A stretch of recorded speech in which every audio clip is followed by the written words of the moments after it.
আজকে বলার বিষয় হচ্ছে হিউম্যান রিপ্রোডাকশন।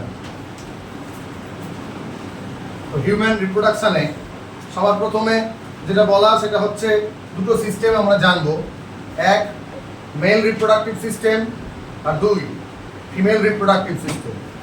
এখন মেল রিপ্রোডাক্টিভ সিস্টেম যেটা, সেই মেল রিপ্রোডাক্টিভ সিস্টেমের মধ্যে আমাদের কি পড়বে? Mail reproductive system.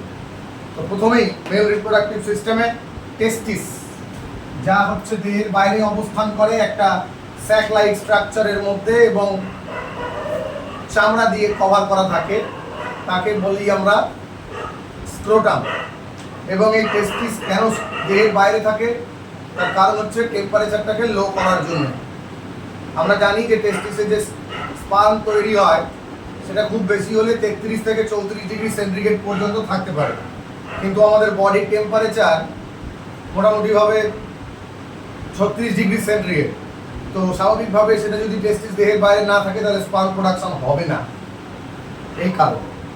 এবার বলেছে টেস্টিস মোটামুটি ওভাল ইন শেপ।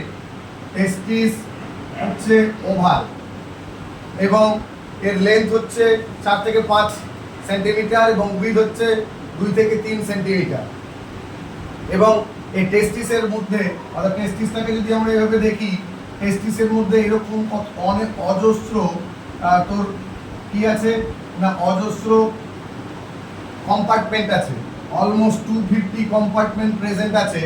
এই 250 কম্পার্টমেন্ট যে প্রেজেন্ট, এর ভিতরে থাকে হচ্ছে সেমিনিফেরাস টিউবিউল এরকম পেঁচিয়ে। তো এখন এই অজস্র কম্পার্টমেন্টগুলোকে বলা হয় টেস্টিকিউলার লোবিউল।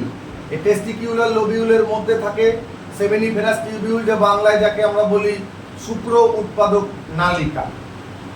এখন এই প্রত্যেকটা লোবিউলের যেগুলো রয়েছে এবং সেমিনিফেরাস টিউবিউলের বাইরের দিকে, আর সেমিনিফেরাস টিউবিউলের মধ্যে থাকে হচ্ছে কি না, সেমিনিফেরাস টিউবিউলের যে প্রাচীর, সেই প্রাচীরের মধ্যে থাকে স্পার্মাটোগোনিয়া এবং থাকে হচ্ছে বহুভুজাকার সার্টলি কোষ।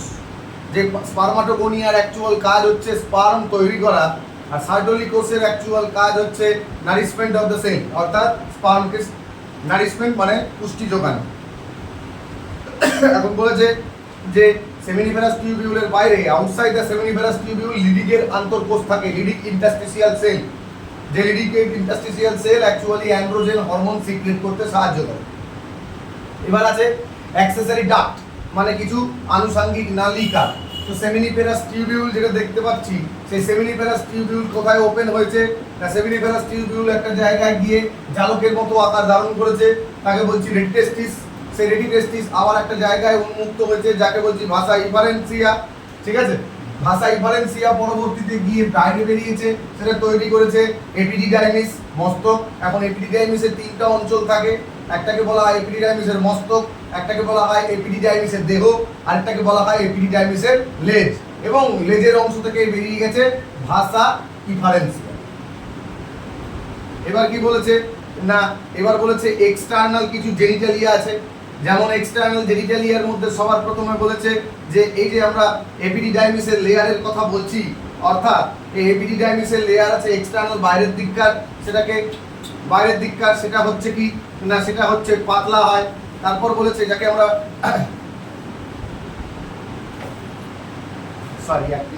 তাহলে এখানে আমরা এপিডিডাইমিসের কথাটা বলে দিলাম।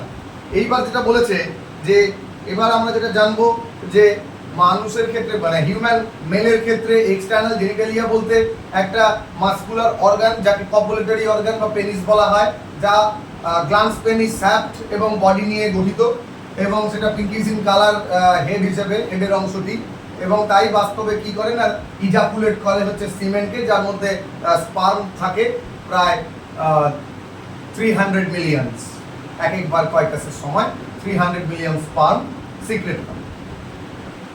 এবার যেটা আমাদের বলার সেটা কি না, এইবার আমরা ফিমেল রিপ্রোডাক্টিভ সিস্টেমের মধ্যে আসবো। মেল রিপ্রোডাক্টিভ সিস্টেমের কথা বললাম, এগুলো আছে। এবার এই যে সেমিনিফেরাস টিউবিউল, তারপরে তোর এপিডিডাইমিস, ইজাকুলেটরি ডাক্ট, এই যে বিভিন্ন অ্যাক্সেসরি ডাক্টগুলো রয়েছে, এই অ্যাক্সেসরি ডাক্টগুলো অ্যাকচুয়ালি কি করে না, কনস্টিটিউট একটা সেমিনাল প্লাজমা তৈরি করে। যে সেমিনাল প্লাজমা বাস্তবে ওর মধ্যে সিমেন্ট নিয়ে তৈরি হয় এবং ওর মধ্যে কি থাকে না ওর মধ্যে থাকে হচ্ছে স্পার্ম, মানে স্পার্ম সহযোগে ওই অংশটি তৈরি, সেটা হচ্ছে অ্যাক্সেসরি ডাক্টের কাজ। এবার আমরা জানবো কি না, এবার আমরা জানবো হচ্ছে ফিমেল রিপ্রোডাক্টিভ সিস্টেম।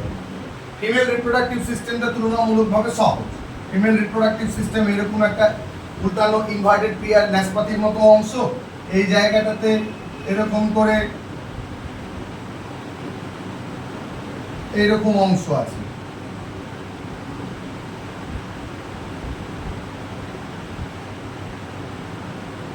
তো ফিমেল রিপ্রোডাক্টিভ সিস্টেমের মধ্যে সবার প্রথম বলেছে মাঝখানে ইউটেরাস, ইউটেরাসের দুই দিকে কি আছে, ইউটেরাসের দুই দিকে আছে হচ্ছে এরকম ওভারি।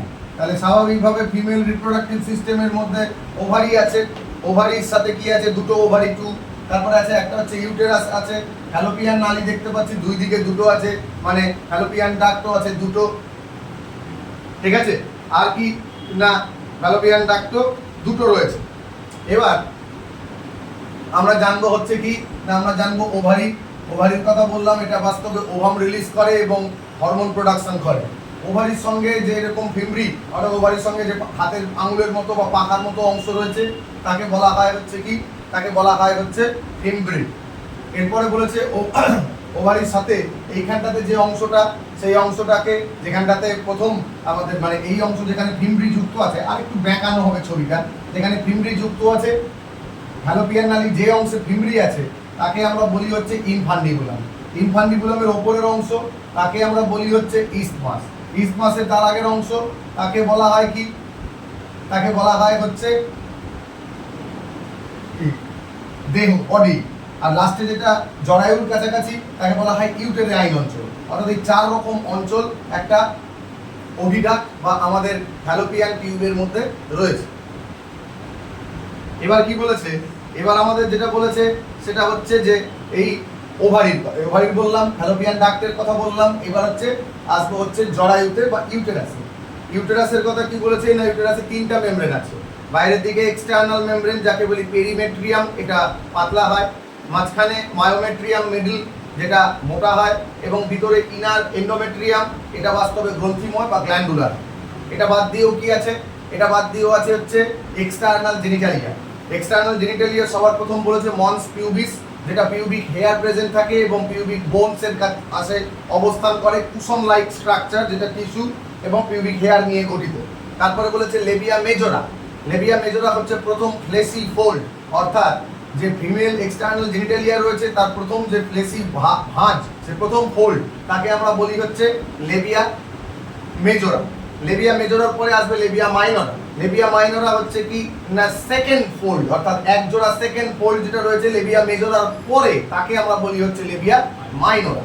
লেবিয়া মাইনরার পরে হচ্ছে opening of a vagina, often covered with একটা পাতলা মেমব্রেন দিয়ে ভ্যাজাইনাটা ঢাকা থাকে, যাকে বলা হয় কি হাইমেন পর্দা। এবার আরও একটা জিনিস আছে, সেটা কি না হচ্ছে ফিঙ্গার লাইক একটা প্রজেকশন রয়েছে যেটা বাস্তবে দুটো লেবিয়া মাইনরার মাঝে অবস্থান করে, তাকে বলা হয় ক্লাইটোরিস বা ক্লিটোরিস। এরপর বলেছে ম্যামারি গ্ল্যান্ড। তাহলে আমরা এতদূর পর্যন্ত জানলাম।